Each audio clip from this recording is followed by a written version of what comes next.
I've traveled to the lands of Ukavanda Delta, through to Kilimanjaro, all the way to Serengeti, down the lane to Giza, Egypt Cairo, our very own engineer Joe Lazarus. In a few hours from now, we will cross over to the new year, 2023. In a moment like this, many people tend to get carried away by the excitement of crossing over to the new year. They forget to reflect on the past years. Today I challenge you to look back, right from the day you were born up to now. How many years so far? What have you done in the years? It is so easy to make a mess with the years in your life. It is so easy to waste the years of your life. It is so easy to not make your life count. Today I challenge you to make every moment of every day, of every week, of every month, of every year of your life count. Do not count the moments. Make the moments count. Do not count the days of your life. Make the days count. Do not count the weeks of your life. Make the weeks count. Do not count the months of your life. Make the months count. Do not count the years of your life. Make the years count.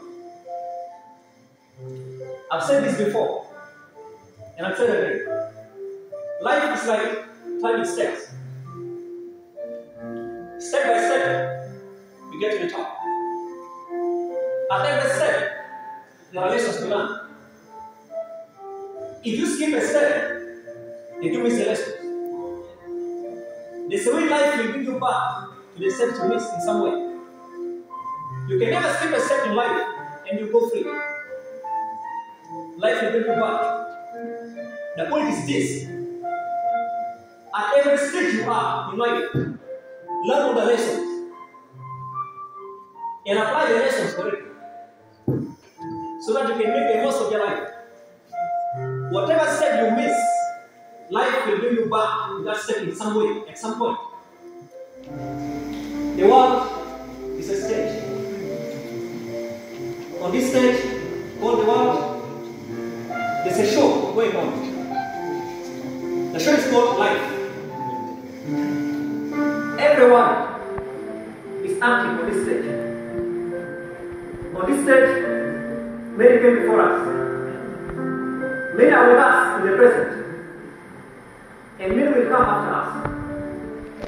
This is our time to act on the stage. Some will sing, some will write, some will dance, some will speak, some will lead in many ways. What are you doing on the stage? What role are you performing on the show? What are you doing in your life on the stage? The show time is defined for everyone. Nobody acts forever on this stage. Your show time is your lifetime. Nobody will be on this stage forever. The question is, when the curtain comes down with your life, and you have to leave the stage, what will you leave on the stage for those who will come after you? That's the question. What footprints will you leave on this stage?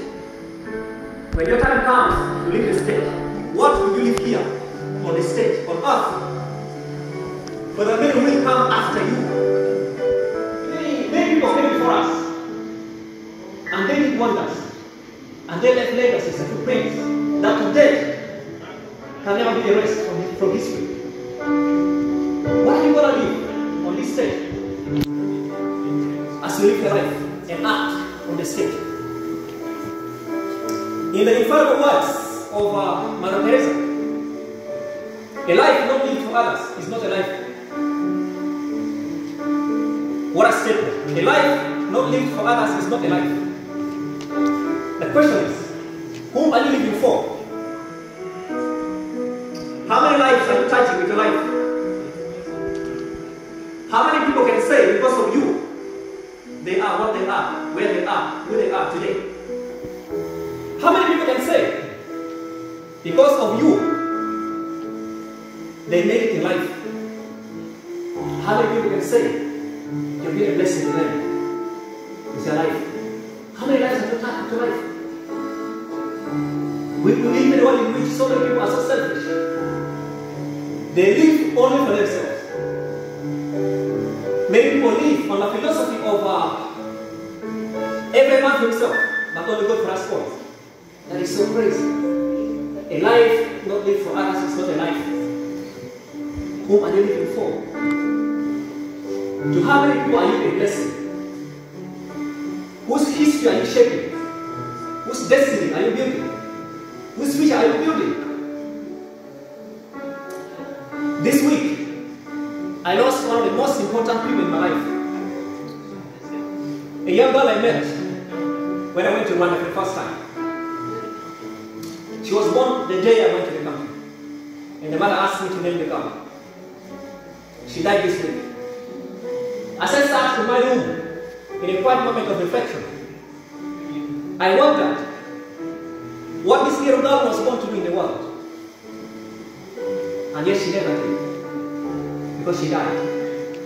And I wondered what difference she was supposed to make in the world with her life. Then I remembered one of the most powerful sermons ever preached. A sermon preached by Dr. Lazarus. In the sermon, he was talking about the wealth of the cemetery. Then he said, in the cemetery there are books that were never written, songs that were never sung, paintings that were never painted, factories, industries, inventions that were never seen, and they will never be seen. The immediate question is this: when the time comes for you to go down, what will you go with to the grave? Are there songs inside you that you should let out? Are there books that you should write? Are there paintings that you should paint? Are there things on the inside that you should leave on earth for people? Think about it. As I close, I want to draw attention to one of the most powerful conversations of all time, ever recorded in history. It is found in the Bible, in Exodus chapter 3 and chapter 4. A conversation that took place between God and Moses. When God was sending Moses to lead his people out of bondage in this country, Egypt. Moses gave God many kinds of excuses so that he could not go. What is of interest to me is chapter 4 verse 2. God asks a question. What is that in your hand? That's a divine question. What is that in your hand? That's a question God asked Moses. And this is the question before us today. What do you have in your hand? It is so easy to think that there is nothing you can offer to the world. There are so many people in the world who think they're just, what? What do you have that you can offer to the world? And what are you going to do with what you have? There are so many people who are hopeless today in the world. What are you to them? So many people are depressed. What are you to them? So many people are living in conflicts. What are you to them? There are so many people who do not know what to do with their lives. What are you to them? There are so many people who lack directions. Are you the bright star that shines in the lives of those people? Are you the rain in the sunshine in the lives of many people? Are you the light in darkness in the lives of many people? You can make a big difference in the world with your life. You can make your life count. You can touch so many lives. You the years ahead. Forget about what happened in the past. Stand where you are and focus ahead. There are many things you can do with your life.